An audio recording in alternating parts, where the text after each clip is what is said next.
مسئلہ وصی رسول صلی اللہ علیہ وسلم، یعنی وہ شخصیت کون ہے جس کے لیے نبی صلی اللہ علیہ وسلم نے اپنے بعد وصیت فرمائی تھی کہ یہ میرا نائب ہوگا.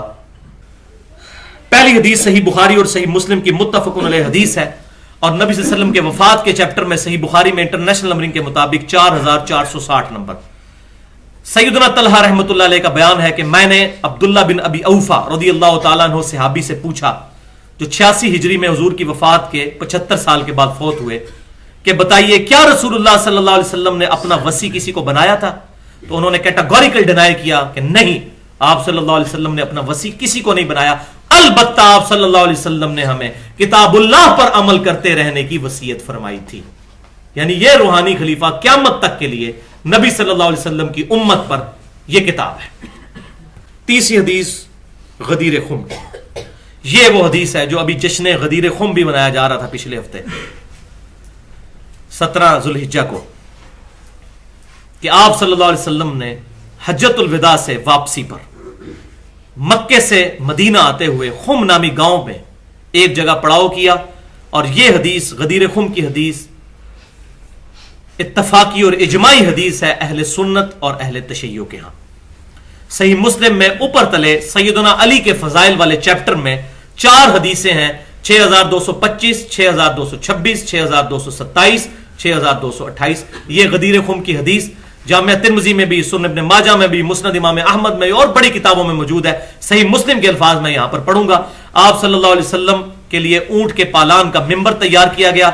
مکے سے مدینے آتے ہوئے آپ صلی اللہ علیہ وسلم نے اپنی وفات سے 2.5 مہینے پہلے حجۃ الوداع کے بھی بعد کا یہ خطبہ ہے، بڑا امپورٹنٹ خطبہ، اور الفاظ یہ ایسے کنکلوڈنگ ہے. آپ صلی اللہ علیہ وسلم نے ارشاد فرمایا، اے لوگو آگاہ ہو جاؤ، میں بھی ایک انسان ہوں، قریب ہے کہ اللہ کا قاصد یعنی موت کا فرشتہ میرے پاس آئے اور میں اس کی دعوت قبول کر لوں. میں اپنے بعد تم میں 2 بھاری چیزیں چھوڑ کر جا رہا ہوں. ان میں سے پہلی چیز اللہ کی کتاب ہے، اس میں ہدایت ہے، اس میں نور ہے. تم اللہ کی کتاب کو پکڑو، اپنا تعلق اس کتاب کے ساتھ مضبوط کرو. اللہ کی کتاب اللہ کی رسی ہے، جو اس کو پکڑے گا وہ ہدایت پر ہوگا، جو چھوڑ دے گا گمراہ ہو جائے گا. وَاعْتَصِمُوا بِحَبْلِ اللَّهِ جَمِيعًا وَلَا تَفَرَّقُوا، جو سورہ آل عمران میں ہے. اللہ کی رسی کو مضبوطی سے پکڑ لو اور فرقہ واریت میں مت بٹو. یہ ہے اللہ کی کتاب، اللہ کی رسی. پھر زید بن ارقم کہتے ہیں آپ صلی اللہ علیہ وسلم ہمیں بار بار ابھارتے رہے، اللہ کی کتاب، اللہ کی کتاب، اللہ کی کتاب. روحانی خلیفہ تھی ظاہر ہے. پھر فرمایا دوسری چیز میرے اہل بیت ہیں، میں اپنے اہل بیت کے معاملے میں تمہیں اللہ سے ڈراتا ہوں، میں اپنے اہل بیت کے معاملے میں تمہیں اللہ سے ڈراتا ہوں.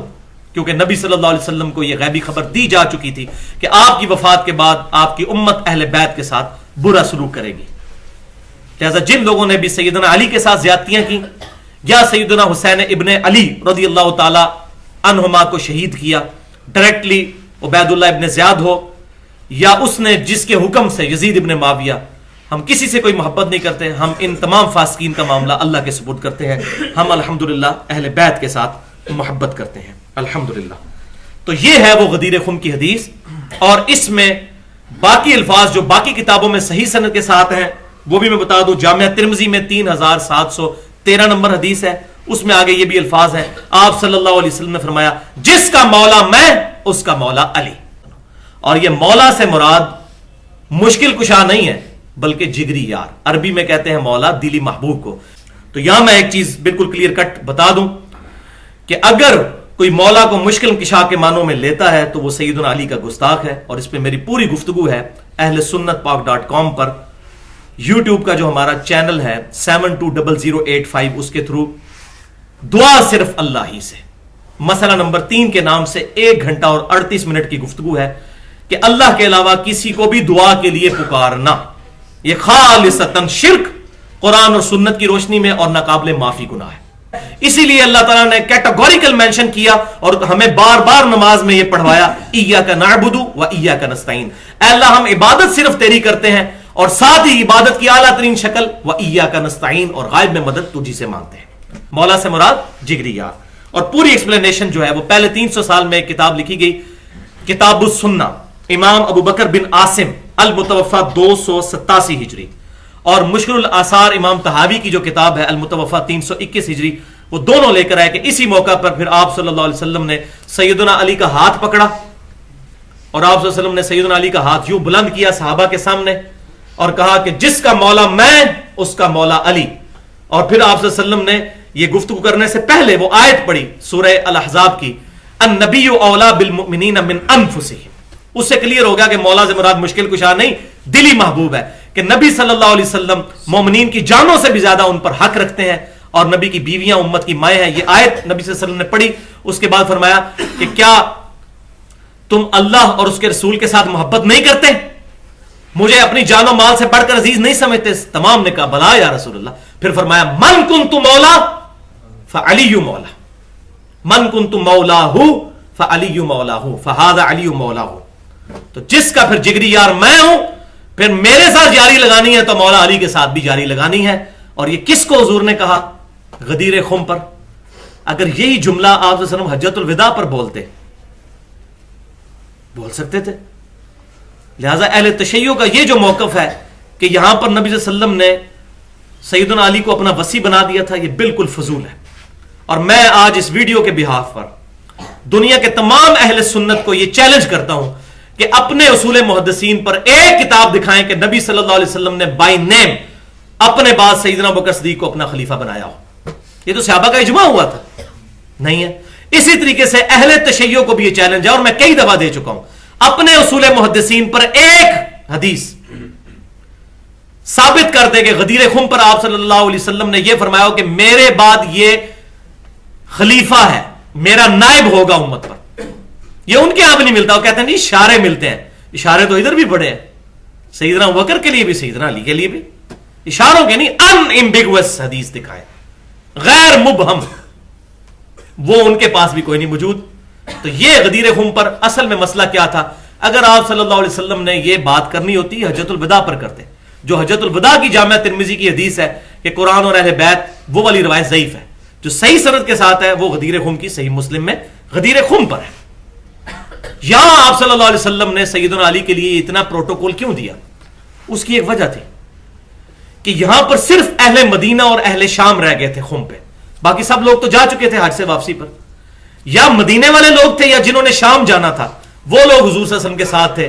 اور آپ صلی اللہ علیہ وسلم کو یہ خبر دی جا چکی تھی کہ انہی شامیوں نے جنگ صفین میں مولا علی کے خلاف کھڑے ہونا ہے. تو حضور ان کو ڈرا رہے تھے کہ یہ حرکت نہ کرنا. انہی شامیوں نے مولا حسین کو بھی شہید کرنا تھا. فرمایا میں اہل بیت کے معاملے میں اللہ سے ڈراتا ہوں. یہ نہیں کہا اہل بیت کو پکڑنا کتاب اللہ کو ہے, یہ روحانی خلیفہ. اہل بیت کے معاملے میں ڈراتا ہوں. انہی شامیوں نے یہ کام کرتا. اور مدینے والوں کو کیوں؟ کہ مدینے میں پھر بعض لوگ سیدنا عبداللہ بن عمر اور باقی لوگ بچارے اپنی شرافت میں اس وقت نیوٹرل ہو گئے.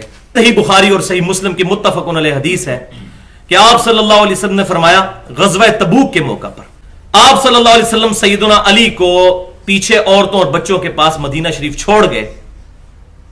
سیدنا علی نے رونا شروع کر دیا کہ یا رسول اللہ مجھے بھی ساتھ لے جائیے. تو آپ صلی اللہ علیہ وسلم نے ان کو تسلی دیتے ہوئے ارشاد فرمایا اے علی تم اس بات پر خوش نہیں کہ تمہاری میرے ساتھ وہی نسبت ہے جو ہارون علیہ السلام کی موسیٰ علیہ السلام کے ساتھ تھی, مگر میرے بعد کوئی نبی نہیں. یعنی موسیٰ علیہ السلام جب کوہ طور پر گئے تھے تو اپنی جگہ سیدنا ہارون علیہ السلام کو اپنا خلیفہ چھوڑ گئے تھے.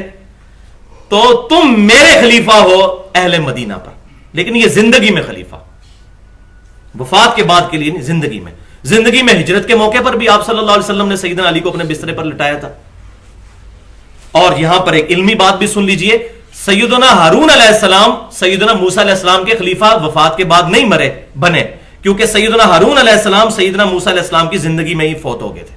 لہٰذا اس سے اگر کوئی یہ کہتا ہے کہ سیدنا علی خلیفہ تو رسول ہے تو یہ دلیل فیک ہے. سیدنا ہارون علیہ السلام خلیفہ نہیں بنے موسیٰ علیہ السلام کے وفات کے بعد, کیونکہ وہ ان کی زندگی میں فوت ہو گئے تھے. سیدنا یوشع ابن نون بنے ہیں, وہ پوری ڈیٹیل جو ہے وہ تورات کے اندر ملتی ہے, اور ہماری بھی حدیث کی کتابوں میں صحیح بخاری اور صحیح مسلم میں اس کے اشارے موجود ہیں. اور اس میں چوتھی حدیث خود سیدنا علی رضی اللہ تعالیٰ عنہ سے ہی پوچھ لیں کہ یہ بتائیے کہ آپ صلی اللہ علیہ وآلہ وسلم نے آپ کو کوئی خاص بات دی تھی؟ تو سیدنا علی رضی اللہ تعالیٰ عنہ خود فرماتے ہیں, صحیح بخاری اور صحیح مسلم کی متفق علیہ حدیث ہے, جب کسی نے آپ سے پوچھا کیا رسول اللہ صلی اللہ علیہ وسلم نے آپ کو کوئی خاص چیز دی تھی, تو آپ رضی اللہ تعالیٰ عنہ نے فرمایا کہ ہمیں نبی صلی اللہ علیہ وسلم نے کوئی ایسی چیز نہیں دی جو باقیوں کو نہ بتائی ہو، ہاں مگر یہ میرے پاس ایک صحیفہ ہے جس میں قیدیوں کے احکام لکھے ہیں، وہ انہوں نے اپنے تلوار کی میان میں سے نکالا، اور اس میں لکھا ہے کہ مسلمان کو کافر کے قتل کے بدلے میں قتل نہیں کیا جائے گا بلکہ دیت دی جائے گی، قصاص نہیں کیا جائے گا، اور قیدیوں کے احکام ہے، کیونکہ سیدنا علی نے ہی امت کا امام بننا تھا کہ مسلمانوں میں جب جنگیں ہونی تھیں تو سیدنا علی رضی اللہ تعالیٰ عنہ کو ہی انہی احکامات کی ضرورت تھی، وہ نبی صلی اللہ علیہ وسلم نے بتا دیے ان کو۔ اور دوسری حدیث بخاری اور مسلم میں اس میں الفاظ ہیں کہ اس میں یہ بھی لکھا ہوا تھا کہ جس نے اہل مدینہ کو ڈرایا اور دھمکایا یا مدینے میں بدعت کو جاری کیا اور کسی بدعتی کو پناہ دی، اس پر اللہ کی لعنت، اللہ کے فرشتوں کی لعنت اور تمام لعنت کرنے والوں کی لعنت۔ اور یہی ہوا واقعہ حرام میں یزید نے جو کچھ کیا اہل مدینہ کے ساتھ۔ تو یہ سارے معاملات ہیں بھائیوں، اس بات کو سمجھ لیں۔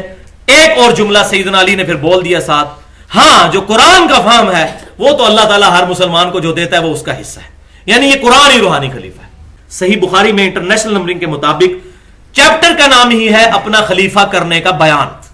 امام بخاری کا فہم دیکھ لیں، انٹرنیشنل نمبرنگ کے مطابق 7217، اور صحیح مسلم میں انٹرنیشنل نمبرنگ کے مطابق 6181، کتاب الاحکام چیپٹر میں اما عائشہ رضی اللہ تعالیٰ عنہا کہتی ہیں، یہ بہت کریٹیکل حدیث ہے، کہتی ہیں کہ میرا سر جو ہے وہ سخت درد کر رہا تھا، تو میں نے کہا ہائے میرا سر، ہائے میرا سر۔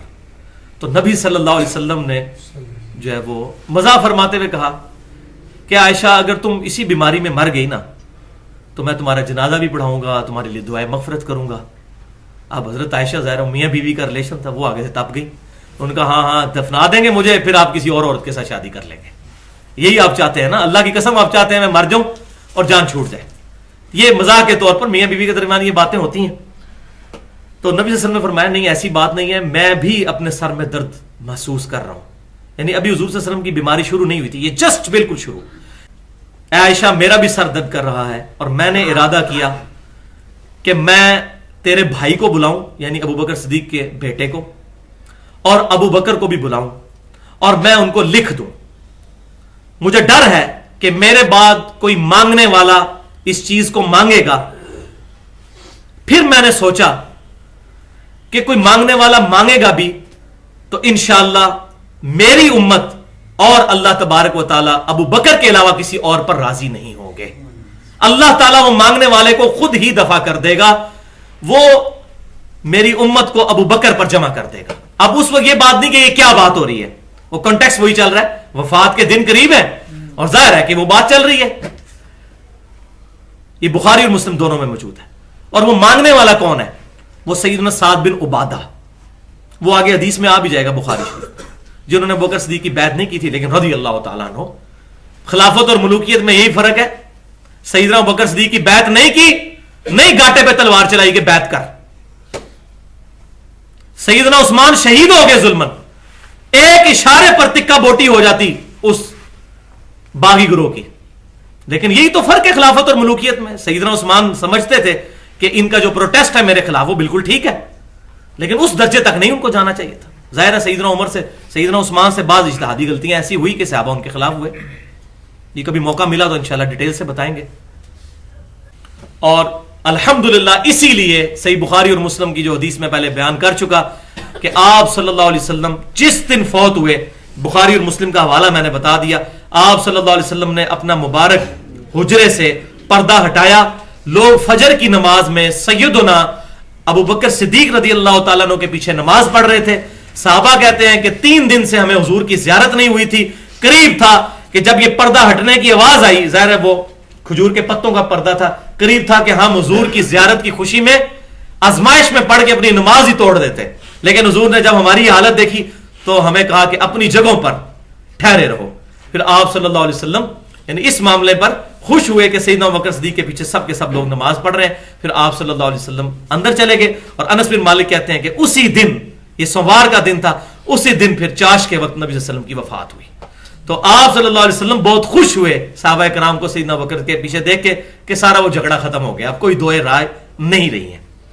لہذا اس کے تحت میں سمجھتا ہوں بالکل کلیئر کٹ بات ہے کہ آپ صلی اللہ علیہ وسلم صحابہ کرام سے خوشی کی حالت میں دنیا سے تشریف لے گئے اللہ کی جنتوں کی طرف۔